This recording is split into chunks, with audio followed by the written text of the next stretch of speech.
Capítulo 5. Alimento del alma. Corazón compasivo. El ser humano superior, en su relación con los animales, si los ha visto vivos, no puede soportar verlos muertos. Si ha oído sus sonidos de agonía, no puede comer su carne. Mencio. La coyuntura de España en aquel tiempo era como una cuerda estirada en distintas direcciones que cada vez estaba más tensa. Alma había viajado de Cataluña a Madrid y de Madrid a Cataluña. Se sentía parte de ambos lugares, parte del mundo. Había tenido conversaciones con la abuela Luz, donde la conclusión principal sobre el conflicto histórico, político, social, económico, cultural, territorial, emocional, al fin y al cabo, kármico y especular, era que necesitaban seguir trabajando en la armonía del propio corazón. Solo la paz de cada uno en sí mismo traería la paz al entorno. La Coramor observaba noticias del mundo y se daba cuenta de que todavía no había aterrizado, o quizás de que su forma de vivir en la Tierra no podía ser de otra manera que sentirse extraña en un lugar que seguía sin comprender. Continuaba sin poder recordar datos históricos, contextos políticos, nombres y cargos que cambiaban sin cesar. Para ella, la vida humana en aquel planeta era un compendio de experiencias con forma de telenovela surrealista, plagada de tragedia y seres en busca de la felicidad, donde el guionista era una mente brillante llena de amor, que proporcionaba a cada personaje las escenas necesarias para su desarrollo en pos de la plenitud final. Lo dramático era que la mayoría de protagonistas del serial no sabían que formaban parte de una película, ni que eran mucho más que actores interpretando un papel, porque esto los impulsaría a despertar su verdadero personaje interior, un ser lleno de luz. Por este motivo la mayor parte de la humanidad sufría tanto, porque no recordaba el propósito de la vida y se perdía en una tragicomedia que miles de millones de seres experimentaban en masa. Dentro de esa humanidad estaban incluidos los Coramor, que además de ser almas enviadas en misión de paz, también habían heredado el genoma del largometraje milenario. Por ello debían salir del guión, conectar con el guionista de la gran obra y co-crearla juntos para darle un final de oro, donde todo el elenco de personajes perdidos en su propia batalla espiritual regresaran a casa cual héroes y heroínas renacidos como el Fénix. Desde que dejó Jímaco para encontrar a Amador y recordarle la llave de regreso a casa, además de realizar una misión que por aquellos tiempos tan solo vislumbraba como una intuición sobre un futuro lejano, Alma llevaba muchos años conviviendo con su otro yo multidimensional en la Tierra, siempre conectada con la esfera del espíritu a través de la fe.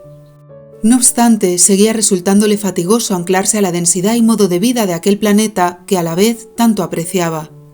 Sus amigos los troles la ayudaban a lograrlo con su sencilla forma de ser tan campechana y terrícola. Había pasado mucho tiempo en soledad, estudio, reflexión, escribiendo y limpiando el templo de cristal de su corazón. Legendaria y escritor estaban haciendo un gran trabajo con los libros, ayudados por la pluma y las conversaciones nocturnas que mantenían entre ellos. Sintió que la responsabilidad de escribirlos se había repartido entre todos de una manera que la liberaba, no solo porque la realidad de la leyenda de los Coramor y de las vidas que estaban viviendo superaba con creces ilimitadas la ficción basada en hechos verídicos que narraban en la octología, sino también porque la colaboración le daba tiempo para abrirse a algo que necesitaba de forma imperiosa: volverse humana. «Abuela», le habló en la cocina mientras amasaban harina de centeno para hacer magdalenas. «Esta tarde estuve caminando por el paseo marítimo. Luz sacó del horno varias lasañas de espinacas con ciruelas secas y piñones. Los troles se asomaron llamados por el olor y se arrastraron como ninjas escurridizos creyendo no ser vistos para acercar sus naricillas a la comida y de paso ver si podían llevarse algo a la boca». «¡Cuánta ingenuidad!», la abuela Luz miró a Alma riendo. «Sigue contándome». «He visto tiendas que necesitan personal para la temporada de verano. ¿Te gustaría trabajar?» «Sí, abuela. Quiero estar más cerca de la gente, conocer a personas distintas, aprender otras cosas, vivir el verano de otra forma. ¿Qué te parece si abrimos nuestro propio local?» «¡Maravilloso! ¿Qué tipo de local?» Luz miró a su alrededor. Estaban rodeadas de comida deliciosa y troles transportistas de libros, amantes de las recetas que Alma y ella preparaban. Con el poder del pensamiento le mostró lo que veía. Las lasañas se convirtieron en cientos de suculentos manjares. La cocina se transformó en un gran restaurante. Los troles tomaron apariencia humana como serviciales camareros y ellas eran las cocineras y anfitrionas del lugar. «Me encanta, abuela», exclamó con cara entusiasmada. ¿Qué nombre le pondremos? ¿Dónde lo ubicaremos? Por favor, pongamos el restaurante frente al mar. Podríamos llamarlo El Faro, porque será un lugar de luz donde la gente comerá sano, sentirá bienestar y atraeremos por afinidad energética a los coramor que buscan el camino. Me parece una idea fabulosa. Abuela, al hablar del restaurante y la comida, he recordado una pesadilla que tuve hace tiempo. Niños y niñas corrían por prados llenos de flores y jugaban con corderitos que se dejaban abrazar por ellos. Sombras humanas arrancaban páginas antiguas de libros sagrados. Un grupo de falsos santos se congregaba para degollar a los corderos. La sangre resbalaba por sus manos y manchaba sus ropas blancas. Ellos comían sonriendo. Los animales gritaban de dolor y los niños lloraban. ¿Cuándo se activarán los palacios de cristal del mundo? Necesitamos despertar a la verdad directa del corazón. El Gran Espíritu nos recordó el mandamiento de no matar. La tierra nos provee del alimento necesario si la cuidamos con respeto y nos elevamos al altruismo de compartir con quienes no tienen que comer. Sin embargo, la matanza y explotación animal en masa genera un sufrimiento en otros seres nunca visto en nuestra historia, alejado por completo del amor y la compasión. La abuela la abrazó, comprendiendo la afectación que había tras la pesadilla. La humanidad sigue confusa y perdida, pero cuando el cielo lo dicte y los coramor elevéis vuestro nivel vibratorio hasta un cierto punto definido en el plan divino, esa energía se expandirá y las puertas de los palacios volverán a abrirse al mundo. Alma vio una imagen en la que Amador y ella volvían a reunirse para no volver a separarse y realizar juntos la misión, con el corazón sanado y las almas abrazadas. Entonces comprendió. Los palacios de cristal se llenarán de nuevas oleadas de coramor cuando las llamas gemelas que iniciamos el camino estemos unidas en la tierra, con amor verdadero, para abrir paso al nuevo mundo. La abuela Luz y Alma diseñaron el restaurante, dibujaron planos, hicieron listados de menús, organizaron las tareas. El personal ya estaba contratado, troles al servicio del proyecto. Los proveedores ya estaban elegidos, el universo mediante pedidos del poder del pensamiento. El lugar ya estaba delimitado a través de trámites mágicos con el ayuntamiento. Una explanada rodeada de palmeras en medio de la playa frente al mar. El restaurante tenía forma de faro y 8 plantas de altura, a las cuales se accedía a través de 3 ascensores. Cada planta podía albergar a unos 30 comensales y constaba de una decoración que le daba nombre. Planta de las sirenas, planta de los peces, planta de los corales, planta de las ondinas, planta de los caballitos de mar, planta de las olas, planta de las palmeras, planta del sol y la luna. Todas ellas tenían amplios ventanales que daban al mar y por donde asomaban las palmeras que circundaban el faro, cuyas finas hojas permitían la entrada de la brisa marina. Al anochecer acompañaban las cenas con música oram de la Caja Dorada de Alma, y los fines de semana ofrecían sesiones de cine al aire libre para el despertar y fuegos artificiales mágicos. Sumado a todo ello, los troles, transformados en humanos que servían como camareros y camareras, habían observado la fatiga de muchas personas que buscaban descansar unos días en la costa, por lo que propusieron un servicio de masajes en los pies. Luz aprobó la idea, añadiendo energía purificadora y música oram curativa en una sala especial para la sanación. Alma vio cómo al salir de la sala de sanación y alimentarse con la comida que preparaban con tanto amor, atendidos por ella misma y por unos troles que brillaron por lo serviciales que eran, las personas salían renovadas. Algunas de ellas incluso emprendieron transformaciones significativas en sus vidas. Cambios de trabajo y lugares de residencia, decisiones de reorientar la vida laboral hacia la verdadera vocación, liberaciones de cargas pesadas que traían a sus espaldas. Aquel mes de agosto, Alma se sintió viva. Ya no pensaba tanto en Amador, estaba dedicada a su presente. Las nuevas personas que conocía, el trabajo de cocinera y camarera que la dejaba exhausta al final del día, la alegría de servir a los demás en el faro. La abuela Luz había sustituido las clases en el aula de la compasión, junto con los entrenamientos de vuelo y artes marciales, por la práctica del servicio a los comensales. Abrían a las 7 de la mañana y cerraban a las 12 de la noche, sin contar que a las 5 de la madrugada empezaban a preparar terrazas, mesas y desayunos. Estoy muy contenta con el proyecto que estamos llevando adelante todos juntos, les habló Luz al finalizar la primera semana de trabajo. Hemos creado una variedad de menús y platos a la carta con productos nacidos de la tierra, no solo exquisita, sino curativa para el alma. Gracias, abuela, contestaron todos entre saltitos de troles. También la primera planta está funcionando de maravilla. La panadería, cafetería y pastelería tiene productos sanos de primera calidad.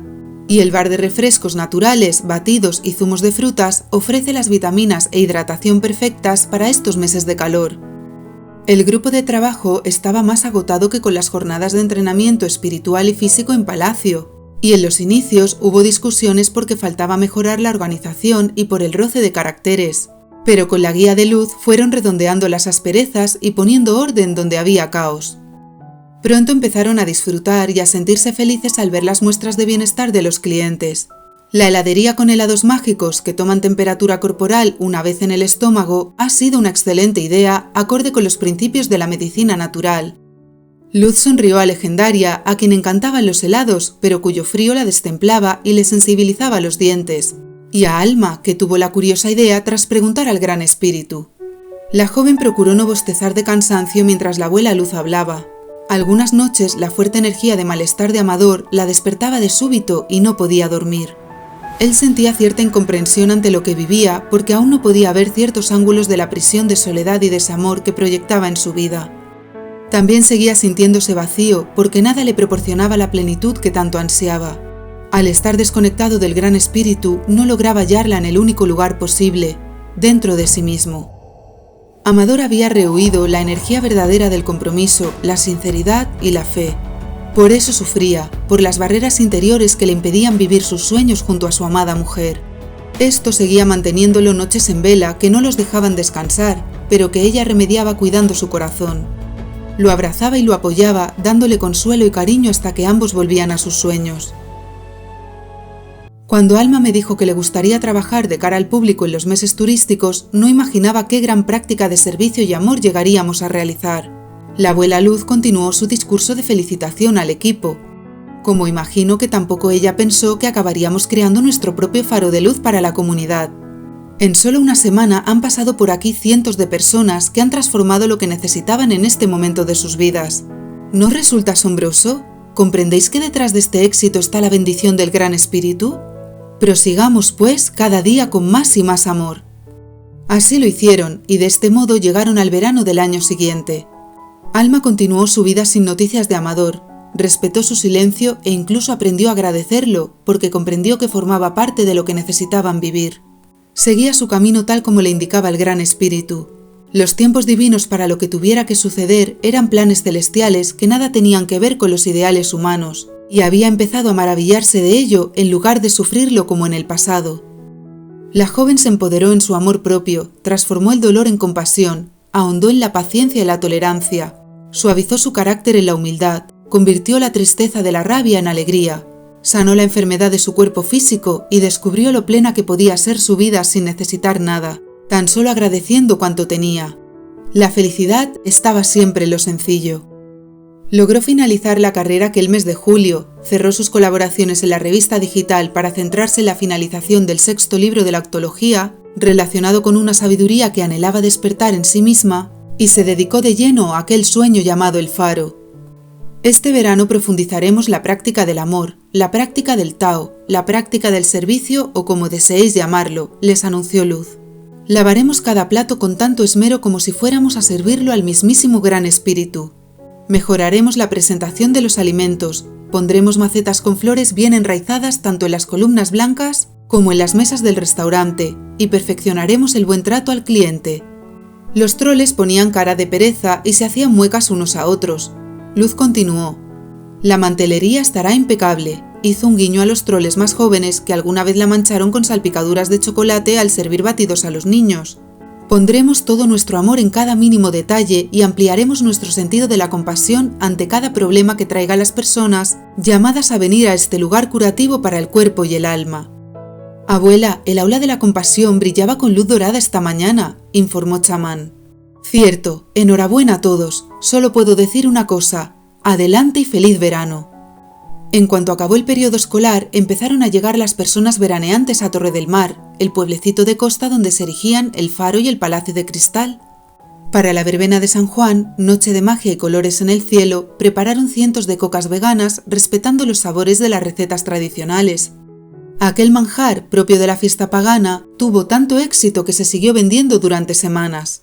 Había cocas de piñones, de chocolate, de crema, de frutas, de cabello de ángel y también con mezclas de los ingredientes citados. Crema con frutas, piñones con crema o chocolate, frutas con cabello de ángel. ¡Delicioso! Durante la noche de la verbena llenaron el firmamento de sus propios fuegos mágicos, sin pólvora explosiva a cambio de música celestial que los clientes, amigos del verano anterior, disfrutaron sentados en la arena de la playa. El faro se había convertido en un lugar de encuentro para conectar con uno mismo, disfrutar de lo esencial de la vida y recibir cuidados para el alma. Buenos alimentos, buena compañía, buenas energías, ¿qué más se podía pedir? La fama del lugar se extendió por la provincia y después por la comunidad autónoma, llegando a otras comunidades y países a través de turistas alemanes, ingleses, franceses, italianos y de otros países de Europa. Como no podía ser de otro modo, en el juego dual de la vida, la prueba no tardó en llegar, y es que la luz siempre atrae a la oscuridad, que de forma consciente busca destruirla y de forma inconsciente necesita ser como ella, brillando de verdad. El alcalde del pueblo estaba con la mosca en la oreja, como decían los troles, desde la apertura del extraordinario negocio para el cual no recordaba haber concedido los permisos, que por otra parte estaban en regla. Cuando investigó las cifras económicas que se manejaban en el faro, llegó a sospechar que la abuela Luz podía ser la matriarca de alguna mafia, pero en cuanto fue a inspeccionar el lugar en persona, se dio cuenta de que era la anciana más inocente y entrañable que hubiera conocido. Eso despertó en él la envidia y el recelo. ¿Cómo podía ser que una simple mujer, y además tan mayor, hubiera creado aquel gran negocio? Solo los hombres podían triunfar en un mundo de hombres. ¿Cómo dice usted?, le preguntó Luz. Yo no he dicho nada, contestó el alcalde levantando el entrecejo fruncido y poniendo los brazos en asa, con los puños apoyados a los lados de su ancha barriga. Sí, ha dicho que solo los hombres pueden triunfar. Esta mujer es una bruja, me lee el pensamiento. Oh, no, no pienses, volverá a leerte. Bueno, sí, eso es cierto, los hombres saben manejarse mejor en los negocios. Con todos mis respetos, señor, ¿no cree usted que un ser capaz de albergar durante meses el cuerpo de otro ser para traerlo a la vida es un ser capaz de cualquier cosa en el mundo? Bueno, no sé a qué se refiere. ¿Está tratando de confundirme?, titubeó. El alcalde del pueblo era un hombre rudo, de poco mundo y mente estrecha. Había estudiado Derecho con la ambiciosa intención de ser un abogado del diablo y enriquecerse con clientes que se movieran en altos niveles de corrupción y manejaran buenas sumas de dinero. Su falta de preparación intelectual le impidió lograr tal objetivo, por lo que decidió meterse en política empezando desde un lugar que conocía bien, el pueblo donde nació. Mediante artimañas y sobornos llegó al poder, donde movió los hilos de la economía a su antojo y beneficio. Ahora tenía una rival, una anciana bondadosa que se había enriquecido a base de llenar las tripas de los turistas, sin siquiera tener un mísero trozo de carne ni ningún bocadillo de fiambre en aquella carta que observaba con desdén mientras se le hacía la boca agua. El hombre se transformó en un sabueso, olisqueó hasta los cubiertos para encontrar cualquier mínimo rastro de ilegalidad. Incluso registró los bolsillos de los camareros, haciendo cosquillas a los troles más pequeños. Si no hubiera sido por el parón energético que provocó la abuela Luz con su mirada, se habría llevado un bocado en la mano por el troll más joven, convertido en un humano a quien no le hacía ninguna gracia el intrusismo de aquel señor, por muy alcalde que fuera. Ese día vivieron la jornada de mayor tensión desde que el faro abrió sus luces al pueblo de Mar, porque la presencia del alcalde atrajo a personajes grotescos que hicieron las mil y una.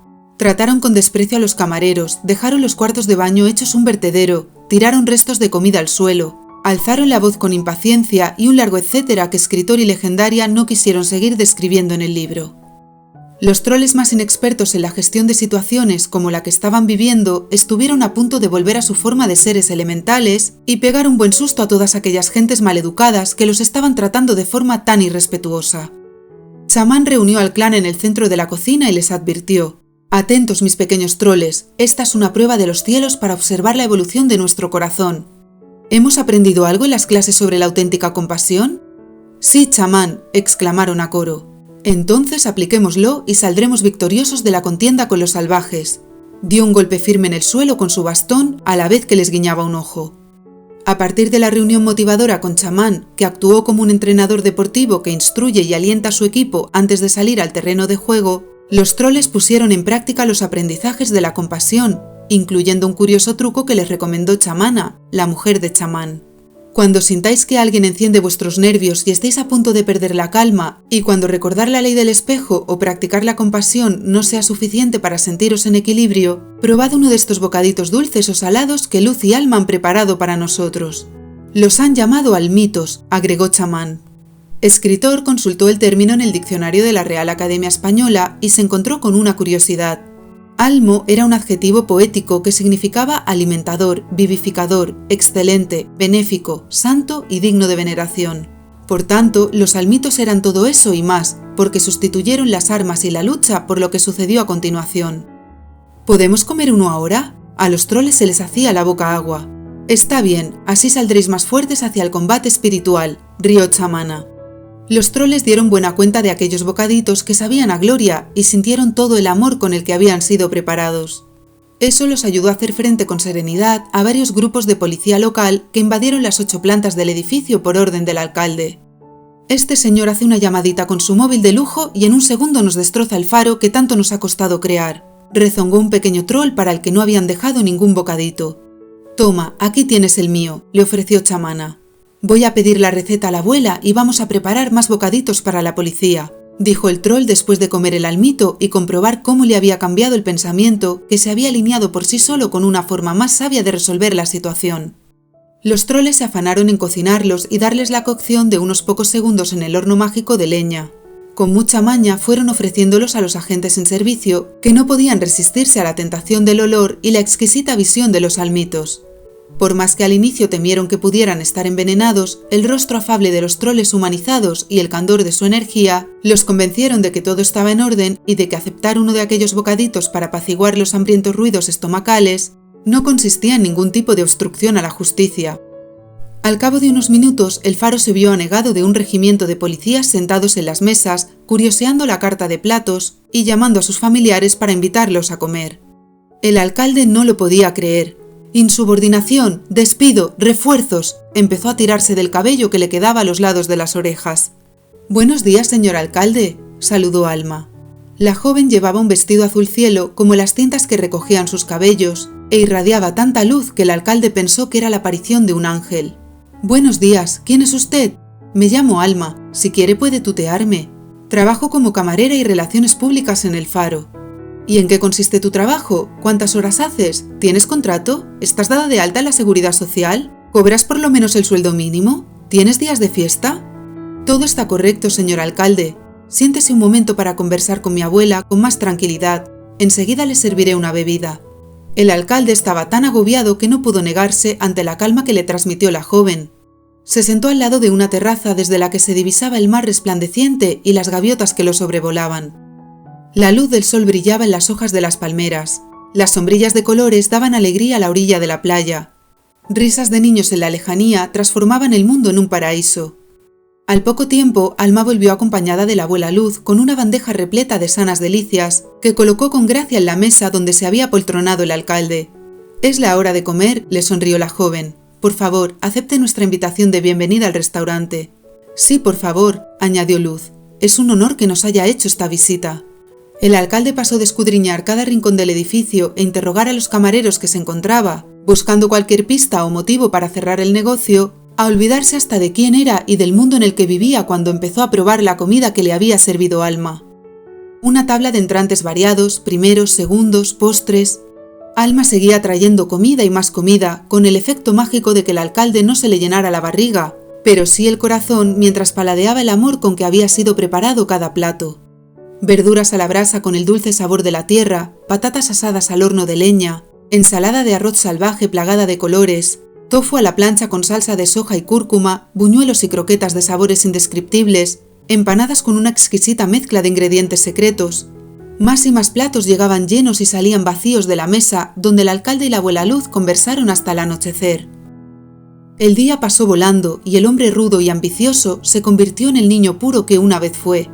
Esta comida sabe a los alimentos que cultivaban mis abuelos en sus terrenos. Las lechugas, los tomates, las hortalizas y las frutas. He vuelto a mi niñez, a recuerdos que había olvidado por completo, a sueños que dejé en el olvido. ¿Qué sueños, señor alcalde?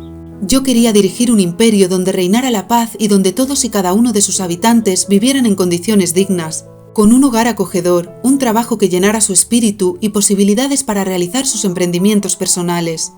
¿Y por qué no lo hace? ¿Yo? ¿Quién si no? Usted es el alcalde del pueblo. Este es un pequeño imperio y por algo hay que empezar, ¿no cree? El alcalde no dijo ni una sola palabra más, se levantó de la mesa Hizo una inclinación reverencial hacia la abuela Luz y salió por la puerta con el aura fluorescente. Pocos días después, las portadas de los periódicos locales y provinciales anunciaban las reformas que iba a llevar a cabo como alcalde durante su legislatura. Contrataría un equipo de expertos que trabajaran de forma independiente a cualquier ideología política para diseñar las estrategias adecuadas que permitieran a todos los habitantes del pueblo tener un hogar y un trabajo dignos, además de facilitar el acceso a formaciones complementarias para los emprendedores. Limitó el precio por metro cuadrado de la vivienda, impulsó la creación de nuevos puestos de trabajo, amplió las zonas verdes donde además se ofrecían actividades deportivas gratuitas al aire libre, puso freno a la construcción innecesaria de apartamentos que estaban vacíos 10 meses al año, favoreció a los pequeños empresarios y promovió el turismo cultural y medioambiental, realzando así los valores del pequeño imperio. En pocos meses el pueblo dio un cambio espectacular. Al amanecer y al atardecer se reunían centenares de personas, repartidas en los diferentes parques deportivos, para practicar tai chi y juegos en equipo. Esas actividades, unidas a los encuentros sanadores en el faro, empezaron a transformar el modo de relacionarse entre vecinos y conocidos, que empezaron a sustituir críticas, quejas, juicios, chismes y rencillas por comprensión, compasión y amistad. Alma, que durante mucho tiempo había pensado que no estaba haciendo gran cosa por los demás y mucho menos por el mundo, se dio cuenta de que con solo servir comida con amor junto a sus amigos habían cambiado el destino de todo un pueblo. Así es como actúa el sencillo Tao del amor que todo ser humano alberga en el corazón. La joven y los troles pensaron que aquello mismo se podía lograr también en países sometidos a guerras, corrupción, pobreza y hambre. Como solía recordarles la abuela Luz, para sosegar la intranquilidad del ego de querer hacer más por el mundo, uno ya lo está haciendo todo con solo retornar a la conexión con su propia esencia. Esta es la clave de las grandes gestas de los héroes verdaderos, con amor unidos que caminan juntos en pos del mismo destino.